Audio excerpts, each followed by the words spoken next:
Kagulat World, isang araw pa lang ang pagitan, pero maari nang maging blockbuster ang second round ni Alexandra sa Kinoshita Group Japan Women's Open sa Osaka ngayong October 13 to 19.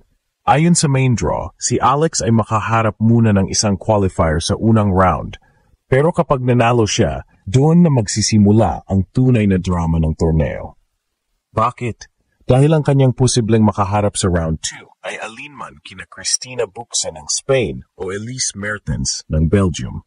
Parehong mabigat at may kanya-kanyang storyline laban sa ating Pinay tennis star.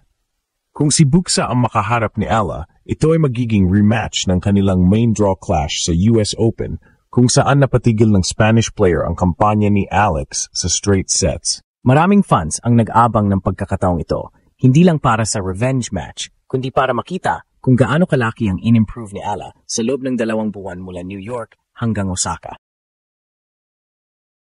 Samantala, kung si Elise Mertens naman ang tatapat, ibang klase naman itong hamon. Si Mertens ay kasalukuyang nasa world number 21 at isang dating world number 1 sa doubles, kilala sa kanyang matatag na baseline play at matalinong court control. Ang laban na ito ay magiging ultimate test ng maturity ni Alex sa WTA Tour, lalo na sa disiplina, shot selection at mental toughness. Ano man ang mangyari, ang second round na ito ay parang destiny checkpoint para kay Alex. Isang panalo lang sa first round at makikita natin siyang muling humaharap sa mga bigatin ng tennis world. Muling tatanungin ng buong Asia, handa na ba ang Pinay na muling gumulat sa mundo at ipakita na ang golden era ng Philippine tennis ay nagsisimula na. Mainit ang simula ng linggong ito sa Osaka, Japan, at ang pangalan na lahat ng Pinoy sports fans ay sabik marinig muli ay walang iba kundi Alex Ayala. Pagkatapos ng kanyang makasaysayang panalo sa Guadalajara WTA 25, kung saan siya ang naging unang Pilipina na nagkampiyon sa WTA level singles title, muling susubok si Alex na makagulat sa international stage sa Kinoshita Group Japan Women's Open WTA 250 na gaganapin ngayong October 13th hanggang 19th. Sa opisyal na draw ng torneo, si Ella ay nakatapat ng isang Japanese qualifier, si Natsumi Kawaguchi, sa unang round, isang laban na inaasahan ng marami na magiging explosive simula pa lang. Pero ayon sa mga tennis analysts, hindi dito nagtatapos ang excitement. Dahil kapag nanaig si Ella sa opening round, susunod niyang haharapin ang isa sa 2 mabibigat na kalaban, Cristina Bucsa ng Spain o Elise Mertens ng Belgium. 2 pangalan na parehong may sariling kuwento kay Alex. Kung si Bucsa ang kanyang makalaban, ito ay magiging rematch ng kanilang laban sa US Open 2025, kung saan tinalo ng Spanish veteran si Ella sa main draw sa loob lamang ng 2 sets. Isa itong masakit na pagkatalo noon para sa Pinay star. Pero ngayon, 2 buwan matapos ang US Open, ibang Alex na ang makikita natin. Mas agresibo, mas kalmado, at may dalang kumpiyansang bunga ng kanyang kampyonato sa Mexico. Sa paningin ng mga fans, ito ang revenge route na perfect para kay Alex. Isang pagkakataon na makabawi hindi lang sa kalaban, kundi sa mga kritiko na patuloy na sinusubok ang kanyang consistency sa WTA Tour. Kung sakaling si Elise Mertens naman ang umabante, ibang klaseng laban ang naghihintay.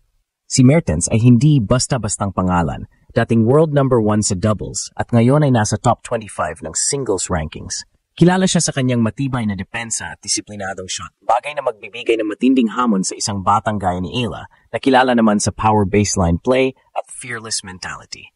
Sa laban na ito, matutukoy kung hanggang saan na nga ba umabot ang maturity ni Alex.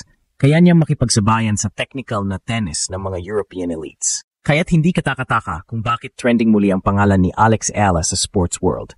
Isang panalo lang sa first round at biglang magiging headline ang kanyang pangalan sa buong Asia.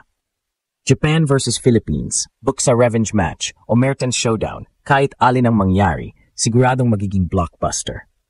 Buong bansa ngayon, hawak ang hininga, sabik sa sandaling makakita muli ng isang Pilipina na gumugulat sa court, dala ang bandera ng Pilipinas at ang pangarap ng buong Southeast Asia na makitang may Pinay sa tuktok ng women's tennis. Ang second round scenario na ito ay hindi lang basta tennis match. Ito ay simbolo ng bagong yugto sa karera ni Alexandra Ala. Sa edad na 20, dala ni Alex ang momentum ng kanyang pinakamatinding taon bilang profesional. Mula sa mga qualifying struggles, injury recovery, hanggang sa historic WTA 125 Championship sa Guadalajara, unti-unti na niyang nabubuo ang reputasyon bilang isa sa mga pinaka-promising young talents sa women's tennis. Kaya ngayong nasa Osaka siya, hindi lang simpleng laban ang nakataya. Ito ay patunay kung kayanan niyang magtagal sa top-tier circuit. Kung makapasok siya sa second round laban kay Cristina Bucsa, magiging personal ang laban. Ang pagkatalo ni Alex sa kanya sa US Open ay isa sa mga sandaling tumatak sa 2025 season. Isang maagang exit na masakit pero naging turning point din sa kanyang training at mental approach. Ayon sa mga insider, matapos ang pagkatalong iyon, nag-focus si Alex sa conditioning at tactical shot selection, bagay na naging susi sa kanyang comeback sa Guadalajara. Kaya kung magtatapat silang muli sa Japan, ito ay magiging revenge match na may emosyon, maturity at bagong diskarte. Hindi na siya underdog teenager, isa na siyang WTA champion na alam kung paano manalo sa pressure moments. Samantala, kung si Elise Mertens naman ang makaharap ni Ala, ibang dimensyon ng laban ang ating makikita. Si Mertens ay batikan, may hawak na multiple Grand Slam doubles titles at kilala sa pagiging matalino sa rallies at sa paggamit ng bawat angle ng court. Ngunit ito rin ang klase ng laban na gustong-gusto ni Alex, mga kalabang mas mataas ang ranking at mas eksperyensado. Dahil sa ganitong sitwasyon, nagiging mas matindi ang drive ng Pinay tennis prodigy. Alam niyang bawat panalo laban sa top 30 players ay magtataas hindi lang ng kanyang world ranking, kundi ng global recognition ng Pilipinas sa tennis. Sa mga interviews noong nakaraan, paulit-ulit na sinasabi ni Ella na gusto niyang maging inspirasyon para sa mga batang atleta sa Pilipinas, lalo na sa mga kababaihang gustong pumasok sa sports pero walang malaking suporta o exposure. Ang kanyang run sa Osaka ay pagkakataon para maipakita kaya ng isang Pinay makipagsabayan sa mga powerhouse nations ng tennis tulad ng Japan, Belgium at Spain. Sa social media, trending na ulit si Alex bago pa man siya lumaban. Maraming tennis fans mula sa Asia at Latin America ang excited makita kung paano niya itutuloy ang kanyang momentum. From Mexico to Japan, the Ella era continues, sabi na ng ilang foreign fans. Kung magtatagumpay siya rito, may tatala niya hindi lang isang back-to-back deep run sa WTA, kundi isang malakas na pahayag na papasok na talaga siya sa global spotlight. Sa pagtatapos ng opening week ng Japan Women's Open, lahat ng mata ay nakatuon kay Alexandra Ayala.